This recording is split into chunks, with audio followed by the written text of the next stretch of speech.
የድልድዮቹ ብቻ ሳይሆን እዚህ ጋር በከተማችን ብቻ ሳይሆን በአፍሪካ እስከዛሬ ድረስ ባለ መረጃ በአፍሪካ ትልቁ ፋውንቴን ነው። የውሃ ትርኢት ነው እዚህ ጋር የሚታየው።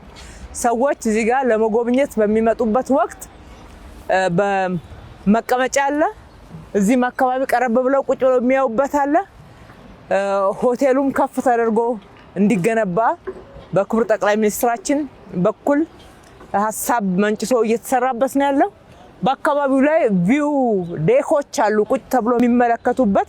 ሰዎች እዚህ ከመጡ በጣም ለረጅም ሰዓት አስደናቂውን የአፍሪካ ፋውንቴን የውሃ ትርኢት የሚመለከቱበት ስፍራ ነው።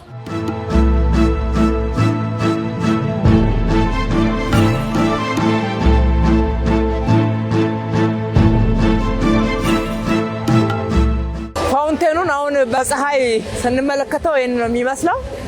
በምሽት የበለጠ ያምራል። ሰዎች ማታ ላይ ሰብሰብ ብለው የት እንቆይ የሚል ጥያቄ አዲስ አበባ ላይ ተዘግቷል ማለት ነው። የተመለሰ ጥያቄ ነው።